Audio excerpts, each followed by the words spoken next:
Okay समस्ते टिके video को फॉरवर्ड कर दियो आसिले आसवे आराम से एबे वर्तमान आम आरंभ करवा। ओके आज करंट अफेयर्स को जीवा। अक्टोबर करंट अफेयर्स मेनली आम डिस्कसन करवा आज हिंदी में बोल रहा हूँ। आज जो क्लास है वो अक्टूबर का करंट अफेयर्स है, वो मेनली 8 अक्टूबर से लेके 15 अक्टूबर के बीच में जितने भी करंट अफेयर्स है उसको हम लोग डिस्कशन करने वाले हैं। यहाँ पर मेनली हम लोग क्या क्या डिस्कशन करने वाले हैं, फिर से वही चीज़ आपका टॉपिक वाइज में हम लोग डिस्कशन करेंगे, जिसमें आपका आवर्ड्स रहेगा, आवर्ड सेक्शन रहेगा। उसके अलावा आपका बैंकिंग और फाइनेंस सेक्टर में जितने भी क्वेश्चन आए हैं उस वो सब चीज़ कवर अप करेंगे।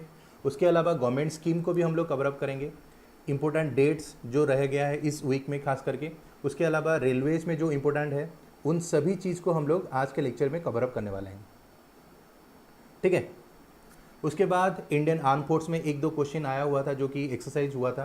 उसके अलावा आपका अपॉइंटमेंट्स हुआ है, स्पोर्ट्स हुआ है, वायरस इंडेक्सेस, दो इम्पोर्टेंट इंडेक्स जो हुआ था इस साल उसको भी हम लोग आज कवर अप करेंगे, जो कि इम्पोर्टेंट इंडेक्स इस महीने में आया हुआ है मेनली खास करके। उसके बाद लास्ट में अदर इवेंट्स, ये सब चीज़ को आज के लेक्चर में हम लोग कवर अप करेंगे। पहले चलिए चलते हैं अवार्ड सेक्शन में। अवार्ड्स जो है आपको जानते होंगे इस वीक में सबसे ज़्यादा अवार्ड्स में जो नाम आया था वो था आपका नोबेल प्राइज़ का। नोबेल प्राइज़ में इस बार क्या क्या हुआ है, किस किस को मिला है, कौन से फील्ड को नोबेल प्राइज़ मिला है, वो सब चीज़ को आज के लेक्चर में मेनली हम लोग डिस्कशन करेंगे। तो चलिए चलते हैं लेक्चर में। पहला क्वेश्चन जो है वो दिया हुआ है, name of the winner of 2020 Nobel prize in the field of physics. Physics field में इस बार किसको मिला है नोबेल प्राइज़, ठीक है। तो इस बार जो मेनली क्वेश्चन आया है आपका नोबेल प्राइज़ किस फील्ड में, फिजिक्स के फील्ड में, वो जानने से पहले आप लोग आंसर दीजिए। मैं थोड़ा सा इसके बारे में बैकग्राउंड बता देता हूँ। मेनली नोबेल प्राइज़ जो होता है वो 6 फील्ड के लिए दिया जाता है, जैसे आपको जानते होंगे। एक है आपका फिजिक्स, दूसरा है केमिस्ट्री, तीसरा है मेडिसिन फील्ड के लिए दिया जाता है। उसके बाद आपका पीस के लिए भी दिया जाता है, शांति कोई अगर बना रहा है उसके लिए भी दिया जाता है। उसके अलावा लिटरेचर के लिए दिया जाता है। और लास्ट में आपका मान लो इकोनॉमिक्स, ठीक है। इसमें आप लोग पता होगा लास्ट ईयर एक इंडियन को मिला था इकोनॉमिक्स फील्ड के लिए नोबेल प्राइज़। तो इस बार मेनली ये जो 6 फील्ड है इसके लिए आपको नोबेल प्राइज़ दिया जाता है। और यहाँ पर एक क्वेश्चन घुमा के ये पूछता है कि क्या आर्ट्स फील्ड के लिए नोबेल प्राइज़ दिया जाता है। तो यहाँ पर आप लोग अच्छे से आप लोग याद रखिएगा कि आर्ट्स फील्ड के लिए नोबेल प्राइज़ नहीं दिया जाता है। आपका मेनली ये जो 6 है, physics, chemistry, medicine, peace, literature और इकोनॉमिक्स, ये 6 फील्ड के लिए ही आपको दिया जाता है नोबेल प्राइज़। तो यहाँ पर जो क्वेश्चन है वो मेनली दिया हुआ है, क्या दिया है आपका Nobel prize in the field of physics. तो चलिए देखते हैं किस किस को इसके बारे में थोड़ा सा आंसर है। जल्दी जल्दी कमेंट सेक्शन में इसका आंसर दीजिएगा कि इसका आंसर क्या होगा। तो चलिए देखते हैं, अभी अभी आप लोग जुड़ रहे हैं तो चलिए मैं देखता हूँ कि क्या क्या आंसर होगा। तो पहला जो आंसर है वो है ऑप्शन सी, ठीक है। ऑप्शन सी होगा इसका आंसर, जो कि मेनली है आपका रॉयल स्वीडिश एकेडमी, इसके द्वारा ये आंसर यानी नोबेल प्राइज़ दिया जाता है। और इस बार जो तीनों को मिला है ये अवार्ड वो है आपका रोजर पेनरोज, रेनहार्ड गेंजेल और तीसरा जो है एंड्रिया गेज। ये तीनों को मिला है इस बार नोबेल प्राइज़, और वो भी कौन से फील्ड के लिए, फिजिक्स फील्ड में। तो इन तीनों में से जो मिला है मेनली ये जो है आपका रोजर पेनरोज, इनको मिला है किस चीज़ के लिए, for the black hole discovery. Black hole के फील्ड में बहुत सारा डिस्कवरी इन लोगों ने किया था, तो इसके लिए इनको मेनली ये अवार्ड मिला है रोजर पेनरोज को। उसके अलावा रेनहार्ड गेंजेल और एंड्रिया गेज, इन दोनों को भी मिला है इस बार का फिजिक्स अवार्ड। तो मेनली इसके पर्टिकुलरली फिजिक्स का जो मान लो नोबेल प्राइज़ है, इनके लिए किस किस को मिला है इसके बारे में हम लोग ट्रिक्स भी बनाएंगे कि कैसे याद रख सकते हैं। तो थोड़ा सा मैं आपको ट्रिक्स एक झलक देता हूं, जिसे हम लोग यहाँ से ये याद रख सकते हैं। इन तीनों का नाम याद रखना थोड़ा सा डिफिकल्ट हो सकता है, तो इसलिए हम लोग क्या करेंगे, इन तीनों को कैसे याद रखेंगे चलिए देखते हैं। यहाँ से मान लो ये जो रोजर पेनरोज है, तो यहाँ से इनके नाम से ले जाएंगे रोज, ठीक है। और यहाँ से क्या ले जाएंगे, रेन, और ये जो तीसरा नंबर है इनसे ले जाएंगे गेज, तो गेज से होगा गीज। तो यहाँ पर एक कहानी मैं सुनाता हूँ, चलिए देखते हैं। ये थोड़ा सा ट्रिक्स आपको बताता हूँ। जैसे पहले आप लोगों को ये बता रहा हूँ कि रोज नाम की एक लड़की थी, जो कि एक बार क्या हो रही थी, एक बार रास्ते में जाते जाते एक होल में गिर गई, ठीक है। होल में गिरने से क्या हो गया, वो पूरा काला पड़ गई यानी ब्लैक पड़ गई। तो जब वो घर में गई तो घर में उसकी माँ बोली तुम पानी बारिश में पूरा रेन में क्या हुआ है भीग के आई हो और वो यानी गड्ढे में गिर गई थी, तो इसलिए एक काम करो कि एक घी थोड़ा सा चाय में घी डाल के पी लो। ठीक है, तो यहाँ से कैसे याद रहोगा, देखिए रोज से हो जाएगा क्या, रोजर पेनरोज। ठीक है, होल ब्लैक से हो जाएगा, ब्लैक होल का डिस्कवरी किया था इन्होंने। ठीक है, उसके बाद रेन से हो जाएगा आपका क्या, रेन हार्ड गेंजेल। उसके बाद लास्ट में घी से होगा क्या, एंड्रिया गिज। ठीक है, तो इन चारों को मेनली आपको मिला है क्या, करंट आपका Nobel prize in the field of physics. ठीक है, तो इन सभी का नाम आप लोग थोड़ा सा याद रख लीजिएगा कि किस किस को मिला है, किस किस फील्ड के लिए मिला है, तो ये आपको याद रखने में ईजी होगा। उसके बाद चलिए चलते हैं नेक्स्ट क्वेश्चन में। नेक्स्ट क्वेश्चन जो है वो है आपका Nobel prize in the field of chemistry. Chemistry field में किस किस को दिया गया है, जल्दी जल्दी आंसर दो। कोई आंसर अभी तक नहीं आया है किसी का, तो जल्दी जल्दी थोड़ा सा टाइप करो कि क्या होगा इसका आंसर। केमिस्ट्री फील्ड के लिए इस बार किस किस को मिला है आपका नोबेल प्राइज़। ठीक है, तो यहाँ पर चलिए देखते हैं किसको मिला है। इसमें आपको थोड़ा सा हिंट्स में दे देता हूँ कि यहाँ पर लास्ट ईयर सबसे ज़्यादा यानी नोबेल प्राइज़ फील्ड में अगर सबसे यंगेस्ट कोई होगा यानी सबसे ओल्डेस्ट नोबेल प्राइज़ विनर को मिला था लास्ट ईयर केमिस्ट्री फील्ड के लिए, उनका नाम था जॉन बी गुडएनफ। ठीक है, ये लास्ट ईयर इनको मिला था, नो डाउट। अकीरा योशिनो इनको भी लास्ट ईयर ही मिला था। और ये जितने भी आप लोग बोल सकते हैं नोबेल प्राइज़ आज तक जितने लोगों को मिला है, सबसे ओल्डेस्ट अगर किसी को मिला था वो थे आपका जॉन बी गुडएनफ। उनको लगभग 98 ईयर हो गया था तब इनको मिला था ये अवार्ड। उसके अलावा अगर यंगेस्ट कोई पूछ ले, सबसे कम उम्र में किसी को मिला था, तो पाकिस्तान का मिला था, आप लोगों को पता होगा, मलाला यूसुफजई। ठीक है, तो मलाला यूसुफजई को मिला था, सबसे यंगेस्ट थी वो, उनको मिला था आपका सबसे youngest Nobel prize in the field of chemistry. कि मगर अगर सबसे ओल्डेस्ट को अगर कोई बता जाए वो होगा जॉन बी गुडएनफ, जिनको लास्ट ईयर मिला था। तो यहाँ पर क्वेश्चन ये पूछ रहा है 2020 में नोबेल प्राइज़ केमिस्ट्री फील्ड के लिए इस बार किसको मिला था। ठीक है, तो इस बार इसका जो क्वेश्चन आंसर होगा वो होगा कुछ इस तरह से। चलिए देखते हैं, यहाँ पर होगा इन दोनों को मिला है, दोनों लेडीज़ को मिला है, तो इनका नाम है mainly option D Emmanuelle Charpentier, और एक का नाम है जेनिफर ए ड्वेंडा। ठीक है, इन दोनों को मेनली मिला है नोबेल प्राइज़। किस चीज़ के लिए, इन्होंने एक मेथड डेवलपमेंट किया था जीनोमी एडिटिंग। जीनोमी एडिटिंग क्या होता है, ये मेनली आपका एक टेक्नोलॉजी है जो कि यूज किया जाता है for the scientific ability change करने के लिए इन द फील्ड ऑफ डीएनए। ठीक है, डीएनए का मान लो कोई उसमें कोई जेनेटिक मटेरियल को ऐड करना है या फिर रिमूव करना है या फिर उसको चेंज करने के लिए ये मेनली मेथड को यानी यूज किया जाता है। और इसको कौन आपका डेवलप किया था, तो इन दोनों ने मिलकर ये डेवलप किया था, तो इसलिए इन दोनों को केमिस्ट्री फील्ड के लिए 2020 में नोबेल प्राइज़ मिला है। और इन दोनों का नाम है इमानुएल, एक का नाम है और एक का नाम है जेनिफर। ठीक है, इन दोनों का नाम थोड़ा सा आप लोग याद रख लीजिए। उसके बाद चलिए चलते हैं क्वेश्चन नंबर 3 में, जहाँ पर ये पूछ रहा है who among the following has been awarded Nobel prize in the field of literature. ठीक है, लिटरेचर फील्ड के लिए किस किस को ये अवार्ड मिला है। ठीक है, आंसर अच्छा दे रहे हैं आप लोग। सुमित भी दिए थे ऑप्शन ए, सुमित, और एक है आशीष भी दिए थे, जय पंडा। ठीक है, ये सब लोग आंसर दे रहे हैं, ठीक है, ट्राई करें, अच्छा है। उसके बाद यहाँ पर चलिए देखते हैं क्वेश्चन नंबर 3 में, who among the following has been awarded Nobel prize in the field of literature. Literature के फील्ड में यहाँ पर किसको दिया गया है। चलिए आप लोग ट्राई करिए, लिटरेचर फील्ड के लिए किसको दिया गया। मैं इसके बारे में थोड़ा सा आपको एक कहानी बताता हूँ। 2018 में क्या हुआ था, पर्टिकुलरली 2018 में नोबेल प्राइज़ लिटरेचर फील्ड के लिए बैन किया गया था, क्योंकि उसके ऊपर मान लो ये जो एजेंसी जो देता है स्वीडिश एकेडमी, जो कि नोबेल प्राइज़ देता है इन द फील्ड ऑफ लिटरेचर, उनके ऊपर मीन टू कैंपेन लगा हुआ था। तो उसके चलते 2018 का जो इसका जो नोबेल प्राइज़ था लिटरेचर फील्ड के लिए उसको नहीं दिया गया था। तो वो 2019 में क्या हुआ था, एक साथ 2 नोबेल प्राइज़ दिया गया था इन द फील्ड ऑफ लिटरेचर। ठीक है, एक का नाम था पीटर हैंडके और दूसरे का नाम था ओल्गा पीटरजुक, जिनको 2018 वाला जो इनको कैंसिल हो गया था उनको मिला था 2019 में जाके ओल्गा पीटरजुक को।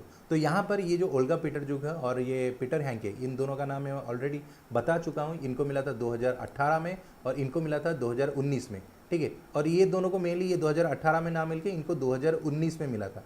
तो यहाँ पर जो है इन तीनों में से किसको मिला है इस बार का आपका Nobel prize in the field of literature. तो चलिए देखते हैं किस किस को आता है करेक्ट आंसर।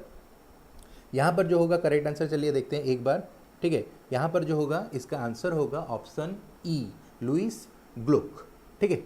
ट्राई करिए एक एक बार, चलिए आ रहा है या नहीं आ रहा है तो वो मायने नहीं रखेगा, मगर आप लोग ट्राई करिए, जरूर ट्राई करिए। भूल होगा तो हम लोग थोड़ा थोड़ा सा प्रैक्टिस करते करते इसका आंसर हो जाएगा। और इनको मेनली मिला है for the unmistakable poetic voice, इनका जो वॉइस है और ये अच्छे से इसको एलेबोरेशन करती है, तो इसलिए इनको मिला है 2020 में लिटरेचर के लिए, ठीक है। उसके बाद चलिए क्वेश्चन नंबर 4 में चलते हैं, इकोनॉमिक्स फील्ड के लिए। ये एक बहुत ज़्यादा बड़ा अवार्ड है, क्योंकि इसके रिलेटेड आपको एक क्वेश्चन पूछ सकता है कि इंडिया का लास्ट ईयर, ठीक है, लास्ट ईयर क्योंकि मैं बता रहा हूँ 2019 में एक इंडियन को मिला था इकोनॉमिक्स फील्ड के लिए नोबेल प्राइज। तो यहाँ पर ये जो क्वेश्चन है, मैं थोड़ा सा हिंट्स भी दे रहा हूँ। तो यहाँ पर जितने भी नाम दिया है, यहाँ से एक नाम है जो कि इंडियन नाम है, जो कि 2019 में इसमें मिला था, नोबेल प्राइज़ मिला था। और एक चीज़ यहाँ पर याद रख सकते हैं कि पहला भारतीय जिनको मिला था नोबेल प्राइज़, उनका नाम था क्या? कमेंट सेक्शन में ज़रूर बताना कि किसको मिला था,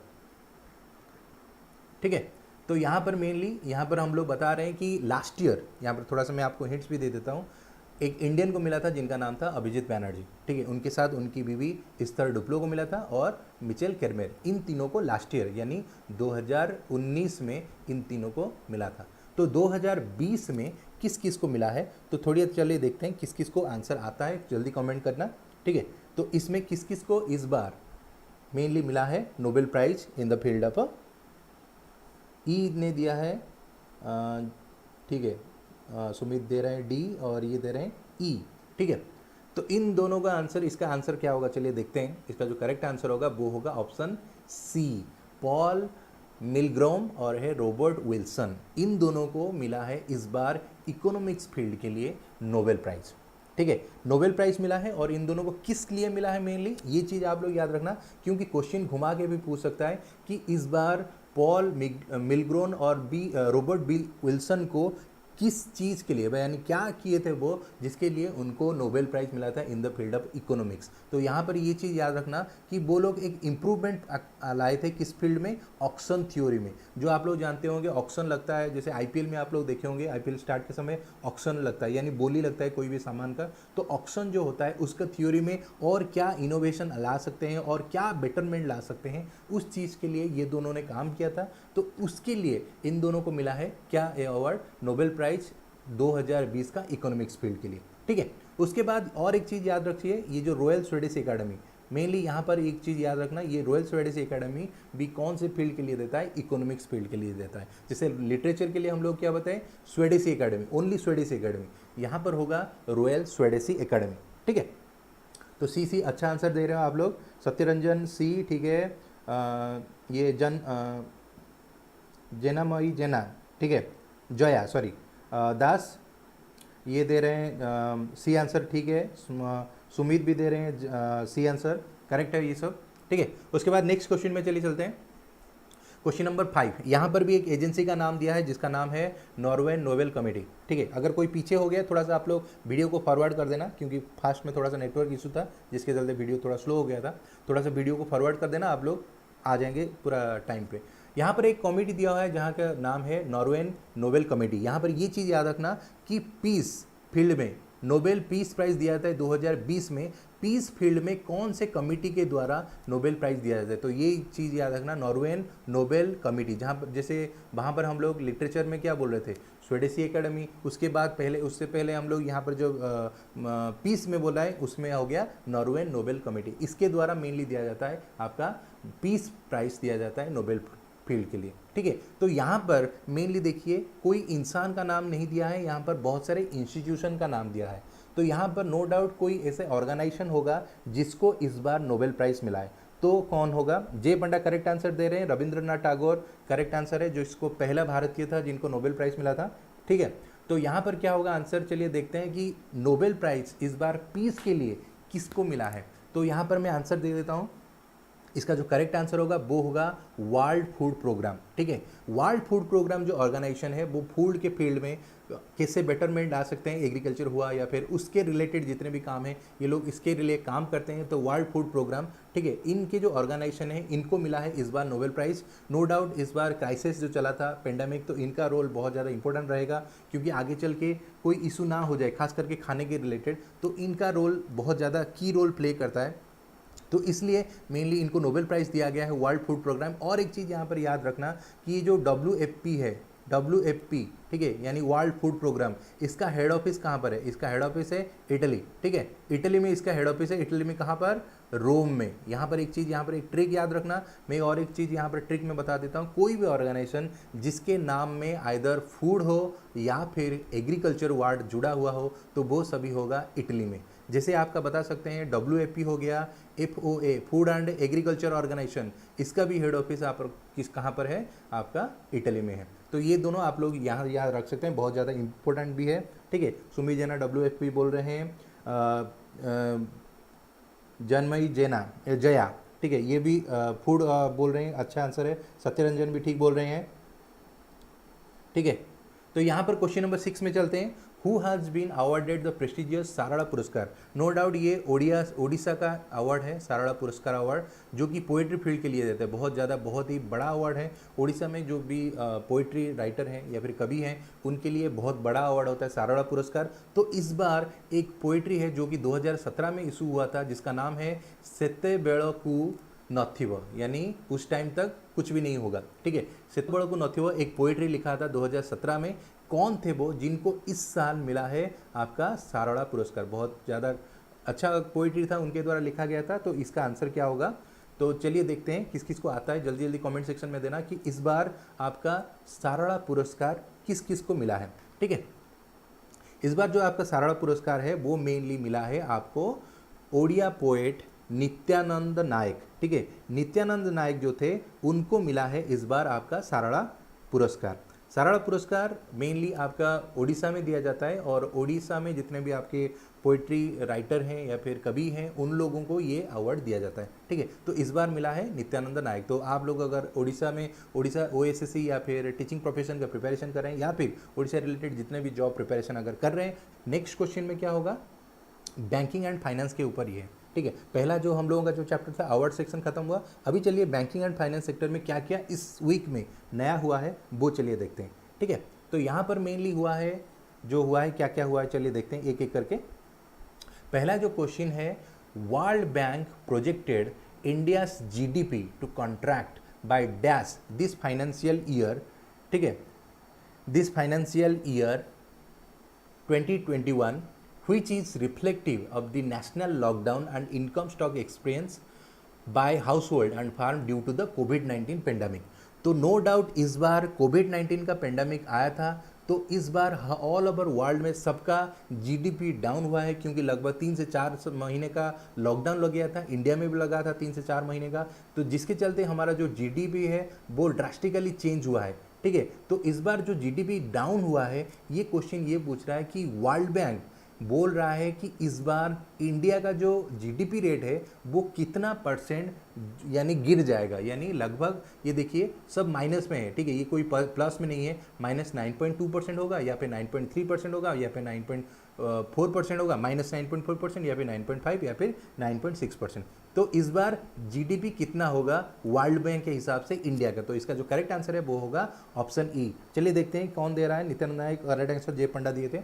ठीक है, तो यहाँ पर GDP जो है इंडिया का बहुत ज़्यादा डाउन हो रहा है, और ये वर्ल्ड बैंक का फोरकास्टिंग है। नो डाउट ये बहुत ही ख़राब न्यूज़ है इंडिया के लिए, क्योंकि अगर 9.6% माइनस में अगर ये कंटिन्यू चलेगा, लगभग मान लो आप लोग इंडिया अगर 2 साल लगभग ऐसे ही रहा तो इंडिया डिप्रेशन में चला जाएगा। ठीक है, डिप्रेशन में अगर चला गया तो इंडिया में बहुत सिचुएशन ख़राब हो सकता है, यानी बहुत सारे बिजनेसेस हाउस या फिर उसके अलावा बहुत सारे जॉब जा सकता है। जैसे आप लोग जानते होंगे लगभग जुलाई महीने में एक डाटा आया था, लगभग 50 लाख से भी ज़्यादा लोगों का जॉब गया था ओनली ये जुलाई महीने में। ठीक है, तो इस तरह का आप लोग बता सकते हैं। संबित नायक गलत बोल रहे हैं।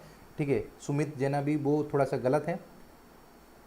तो यहाँ पर क्या होगा आंसर, चलिए देखते हैं। यहाँ पर जो करेक्ट आंसर है वो होगा आपका 9.6%। यहाँ पर चलिए देखते हैं IMF एक गया, पहला जो क्वेश्चन था वहाँ पर वर्ल्ड बैंक के बारे में बता रहे थे, वर्ल्ड बैंक के हिसाब से इंडिया का GDP कितना था, ठीक है। यहाँ पर बता रहे हैं IMF has projected India's GDP at what percentage in the financial year 2021। यानी IMF के द्वारा, वर्ल्ड बैंक अलग होता है और IMF अलग होता है, यानी इंटरनेशनल मॉनेटरी फंड, इनके द्वारा बताया जा रहा है कि ये जो फोरकास्टिंग रिपोर्ट है, ठीक है, इसमें से इंडिया का जो रेट है वो कितना होगा। तो यहाँ पर क्या होगा करेक्ट आंसर, सत्यरंजन भी गलत बोल रहे हैं, 9.3 बोल दिए थे जो पहला वाला क्वेश्चन का, ठीक है, उसका ना आंसर 9.6 होने वाला था। तो यहाँ पर IM का आपका डाटा अगर आप लोग देखेंगे, ये उससे भी बहुत ज़्यादा खतरनाक डाटा आया हुआ है, क्योंकि यहाँ पर इसका जो आंसर है वो है 10.3%। ये बहुत ज़्यादा ड्रास्टिकली डाटा दिखा रहे हैं इंडिया में, जो इसका GDP डाउन होगा 2020 और 21 में, ये लगभग आपका 10.3% डाउन हो जाएगा। तो ये बहुत बड़ा न्यूज़ है, ठीक है। अगर ईयरलियर वो लोग प्रेडिक्शन कर रहे थे ये 4.5% होगा ड्यू टू कोविड-19, मगर अभी ये बता रहे हैं कि इंडिया में अभी जो कंटिन्यूसली बंद हो रहा था और इसके चलते जो लॉसेस हुआ है लगभग 10.3% का लॉसेस हो जाएगा, यानी इंडिया का GDP जो है लगभग 10.3% का डाउन हो जाएगा। उसके बाद चलिए चलते हैं नेक्स्ट क्वेश्चन में, जो कि इंडिया रिलेटेड है, ठीक है। यहाँ पर सत्यरंजन 9.3 बोल रहे हैं, ठीक है, वो नहीं होगा। यहाँ पर क्या होगा चलिए देखते हैं। RBI के monetary policy committee has pegs the real GDP growth for the financial year to contract by -%। यानी यहाँ पर ये क्वेश्चन में क्या बताया चलिए देखते हैं। इससे पहले जो क्वेश्चन था उसमें वर्ल्ड बैंक का डाटा दिया था, उसमें भी सेम इंडिया का GDP के बारे में बताया था, जहाँ पर 9.6 का फोरकास्टिंग आ रहा था। उसके बाद हम लोगों ने IMF का डाटा देखा, जहाँ पर उन्होंने बताया लगभग 10.3% का डाटा आएगा। ये सब माइनस में है, ठीक है, ये भी माइनस में है, ये भी माइनस में है, ये दोनों माइनस में डाटा जा रहा था। तो यहाँ पर हुआ RBI मॉनेटरी पॉलिसी, यानी इंडिया गवर्नमेंट भी अपना क्या करता है, जो भी फोरकास्टिंग है वो मॉनेटरी पॉलिसी के थ्रू करता है। और कौन करता है, RBI करता है, ठीक है। ये एक चीज़ याद रखना, मॉनेटरी पॉलिसी कौन बनाता है, RBI के द्वारा बनाया जाता है। तो RBI के द्वारा जो फोरकास्ट डाटा आया है इंडिया का GDP ग्रोथ रेट वो कितना % होगा, वो यहाँ पर पूछ रहा है। तो ये तीनों एक ही जगह आप लोगों को मिल गया, एक है वर्ल्ड बैंक, एक होगा IMF, और यहाँ पर पूछ रहा है RBI के डाटा के हिसाब से इंडिया का GDP का ग्रोथ रेट कितना होगा। तो यहाँ पर क्या होगा करेक्ट आंसर, चलिए देखते हैं। सत्यरंजन पहला, उससे पहले वाला क्वेश्चन का आंसर ठीक दिए थे 10.3%, जय पंडा भी करेक्ट आंसर दिए थे, सुमित का थोड़ा सा गलत हो गया था 9.7%, इनका जन्म कौन है, जन्म जया दास, सॉरी उनका नाम थोड़ा सा लेने में मेरा गलती हो रहा है बार बार, ठीक है, उनका भी -10.3% था, करेक्ट आंसर था। तो यहाँ पर क्या होगा करेक्ट आंसर बताइए, ठीक है। यहाँ पर जो करेक्ट आंसर चलिए देखते हैं, आंसर होगा ऑप्शन E, ठीक है।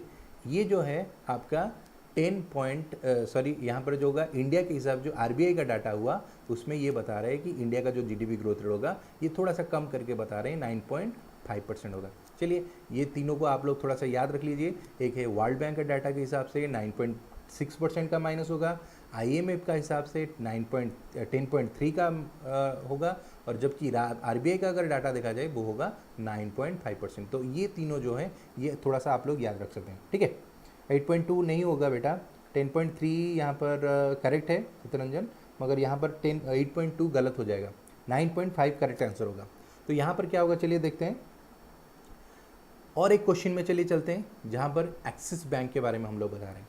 Axis Bank has collaborated with which company to launch Axis AC credit card, ठीक है। एक्सिस एसी क्रेडिट कार्ड किस ऑर्गेनाइजेशन के साथ, यानी कौन से कंपनी के साथ एक्सिस बैंक कोलैबोरेशन करके एक्सिस का एक नया क्रेडिट कार्ड लॉन्च कर रहा है, जिसके चलते क्या होगा, ज़्यादा से ज़्यादा लोग डिजिटली जो पेमेंट होता है उसके साथ जुड़ेंगे और अच्छा खासा आपका कैश फ्लो होगा, ठीक है। तो यहाँ से कौन से ऑर्गेनाइजेशन के साथ कोलैबोरेशन कर रहा है, तो ऑप्शन क्या होगा चलिए देखते हैं। पेटीएम होगा, या गूगल पे होगा, या फिर पेपाल होगा, या फिर जियो मनी होगा, या फिर पे जैप। ये चारों ऑर्गेनाइजेशन है, तो पांचों हैं, इनमें से कौन सा ऑर्गेनाइजेशन के साथ मिल के आपका आंसर होगा, जल्दी कमेंट करना, ठीक है। यहाँ पर होगा पाठशाला उड़ीसा, ठीक है, थैंक यू सर, ठीक है। यहाँ पर क्या होगा आंसर चलिए देखते हैं। एक्सिस बैंक होगा, एक्सिस बैंक किसके साथ मिलके ये कोलैबोरेशन किया है, तो यहाँ पर क्या होगा करेक्ट आंसर चलिए देख लेते हैं।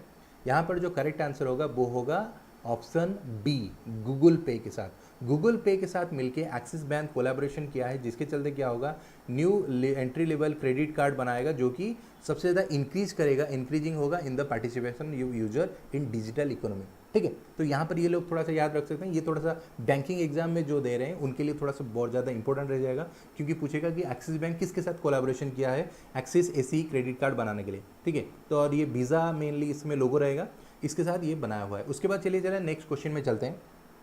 पेपाल गलत है सुमित, ठीक है, जय पंडा करेक्ट है, ठीक है, जन्मभाई दास सॉरी वो भी करेक्ट आंसर दे रहे हैं गूगल पे। ठीक है, उसके बाद चलिए चलते हैं क्वेश्चन नंबर 11 में चलते हैं। क्वेश्चन नंबर 11 है Amazon Pay has collaborate with which company to push digital payment in India.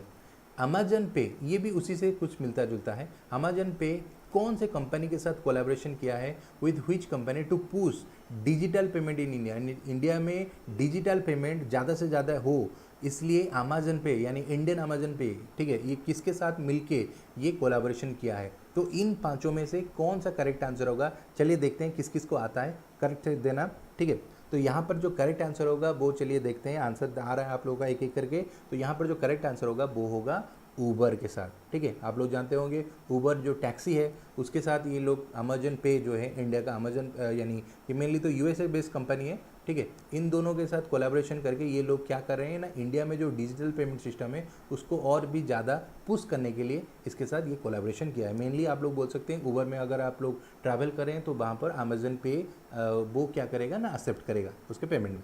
ठीक है, तो यहाँ पर इसका आंसर ये होगा। करेक्ट आंसर दे रहे हैं सत्यरंजन, ये भी आंसर दे रहे हैं दास, करेक्ट आंसर दे रहे हैं आप ऊबर। उसके बाद गवर्नमेंट स्कीम में चलते हैं। गवर्नमेंट स्कीम में क्या होगा इसका आंसर चलिए देखते हैं।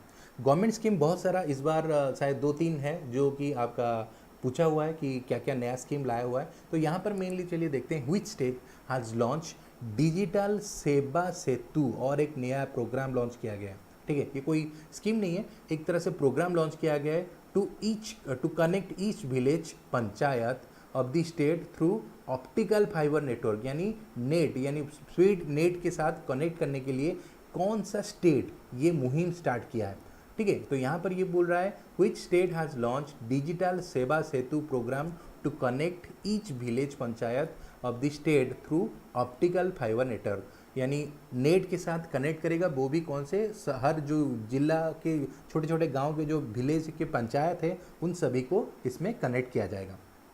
तो यहाँ पर इसका करेक्ट आंसर क्या होगा चलिए देखते हैं। इसका जो करेक्ट आंसर है, जल्दी आंसर दो, इसका करेक्ट आंसर होगा ऑप्शन बी गुजरात। ठीक है, गुजरात होगा इसका करेक्ट आंसर। गुजरात गवर्नमेंट जो है अभी रिसेंटली ये स्कीम या मुहिम आप लोग बोल सकते हैं स्टार्ट किया है। मेनली ये जो प्रोजेक्ट है ये आता है आपका भारत नेट प्रोजेक्ट, उसके अंडर में इसको लॉन्च किया गया है, जिसके चलते क्या होगा जो छोटे छोटे गांव हैं उसको मेनली पब्लिक वेलफेयर और भी अच्छा हो सकता है। नेट जितना ज़्यादा उसके साथ कनेक्ट होगा, ऑनलाइन पेमेंट होगा, ऑनलाइन बिजनेस कर सकते हैं वो लोग। इस चीज़ के लिए इसको लॉन्च किया है किसने, गुजरात गवर्नमेंट ने लॉन्च किया है। ठीक है, इसका आंसर होगा गुजरात। उसके बाद चलिए चलते हैं, ऑप्शन ए नहीं है, ऑप्शन बी होगा। ठीक है, गुजरात होगा यहाँ पर। अक्सर क्वेश्चन नंबर 3 होगा, सुमित गलत दे रहे हैं आप sir. Question number 13, which of the following state recently launch मुख्यमंत्री सौर स्वराजकर योजना। ठीक है, मुख्यमंत्री सौर स्वराजकर योजना, इसका मतलब ये है सोलर पैनल जो है उसको लगा के, ठीक है, आप लोग जो इनकम कर सकते हैं, मेनली सौर यानी आपका जो सोलर पैनल है उसको बैठा के उसमें से आपका इलेक्ट्रिसिटी जनरेट करके और भी इनकम आप लोग कर सकते हैं। तो इसलिए ये प्रोजेक्ट लॉन्च किया गया है। तो यहाँ पर क्वेश्चन ये पूछ रहा है कि कौन सा स्टेट है जो कि ये मुहिम स्टार्ट किया है। उत्तर प्रदेश होगा, उत्तराखंड होगा, मध्य प्रदेश होगा, गुजरात होगा या फिर महाराष्ट्र होगा। जैसे इससे पहले वाला क्वेश्चन में आपका गुजरात आंसर था, तो यहाँ पर कौन सा स्टेट होगा चलिए देखते हैं, जो कि मुख्यमंत्री सौर स्वराजगार योजना दे रहे हैं। पाठशाला उड़ीसा करेक्ट आंसर दे रहे हैं आप। ठीक है, उसके बाद चलिए देखते हैं, इसका आंसर होगा ऑप्शन बी उत्तराखंड। ठीक है, उत्तराखंड गवर्नमेंट जो है इसका करेक्ट आंसर होगा। ये मेनली ये स्कीम लॉन्च किया गया है, उत्तराखंड के सीएम जो है इनके द्वारा ये लॉन्च किया गया है गवर्नमेंट के द्वारा। तो ये सब थोड़ा थोड़ा आप लोग डेली बेसिस में थोड़ा सा पढ़ लीजिए, आपको याद रह जाएगा। तो यहाँ पर मेनली हम लोग 2 चीज़ के बारे में पढ़े। ठीक है। उसके बाद चलिए चलते हैं नेक्स्ट क्वेश्चन में। यहाँ पर एक स्टेट के बारे में बता रहे हैं, which state of India has launch Jagananna Vidya Kanuka scheme for the distribute school kits to the students. ये जो स्कीम है मेनली इसके बारे में थोड़ा सा आप लोगों को बता देता हूँ। जगन्ना अन्ना विद्या कानुका, ये जो स्कीम है इसमें मेनली स्टेट में जितने भी गरीब बच्चे हैं उनको फ्री में आपका स्कूल बैग्स, उनका जो किताब है, उनका जो जूता है या फिर उनका जो स्कूल किट्स है, उन सभी को फ्री में दिया जाएगा। लगभग 650 करोड़ रुपया स्टेट गवर्नमेंट के द्वारा इसके लिए अनाउंस किया गया। तो मैं इतना सारा आपको क्लू दे चुका हूँ, तो जल्दी जल्दी बताओ कि कौन सा स्टेट होगा जो कि ये स्कीम लॉन्च किया है जहाँ पर ये सब चीज़ बच्चों को दिया जाएगा। तो चलिए चल देखते हैं किस किस को इसको करेक्ट आंसर आता है। तो इसका जो करेक्ट आंसर होगा वो कुछ इस तरह से होगा, तो आप लोग दीजिए, मैं देख रहा हूँ। तो यहाँ पर जो होगा वो होगा आंध्र प्रदेश गवर्नमेंट। आप लोग जानते होंगे, ये नाम से ही आप लोग थोड़ा सा पता लगा सकते हैं, जगन यानी आप लोग जानते हैं जगनमोहन रेड्डी, ये किसके चीफ मिनिस्टर हैं, ये आंध्र प्रदेश के। ठीक है, तो यहाँ से आप लोग इसको आइडिया लगा सकते हैं कि आंध्र प्रदेश के चीफ मिनिस्टर के द्वारा ये मुहिम स्टार्ट किया गया था। और यहाँ पर मेनली इन लोगों देखिए 650 करोड़ रुपया खर्चा किया जाएगा, जो स्कूल किट है वो सब दिया जाएगा पोर स्टूडेंट को। ठीक है, तो ये मेनली इनका मुहिम है। उसके बाद चलिए चलते हैं नेक्स्ट क्वेश्चन में। यहाँ पर होगा क्वेश्चन नंबर 15। ठीक है, आंध्र प्रदेश सुमित करेक्ट आंसर दे रहे हैं। ठीक है, वो वाला क्वेश्चन का आंसर ठीक था। Question number 15, the dash has tied up with India post to get 11,000 farmers 11,000 farmers enrolled in Pradhan Mantri Kisan Samman Nidhi scheme. ठीक है, प्रधानमंत्री किसान सम्मान निधि स्कीम, इसको शॉर्ट में बोलते हैं पीएम किसान। ठीक है, कभी कभी ये क्वेश्चन पूछ सकता है कि पीएम किसान में N stands for what. N का मतलब क्या है? एन का मतलब है निधि। ये जो स्कीम है इसमें मेनली आप लोग जानते होंगे गवर्नमेंट के द्वारा अनाउंसमेंट किया गया था जस्ट बिफोर इलेक्शन से पहले। हर जो भी खेती बाड़ी करते हैं उनको लगभग कितना रुपए दिया जाएगा? 6,000 रुपया दिया जाएगा। अगर आपके पास 2 हेक्टेयर से कम ज़मीन है, ठीक है, 2 हेक्टेयर से कम ज़मीन अगर आपके पास है तो साल भर में आपको 6,000 रुपया दिया जाएगा, और वो भी 3 इंस्टॉलमेंट में। जैसे आप बोल सकते हैं 2,000 करके 3 इंस्टॉलमेंट में आपको दिया जाएगा।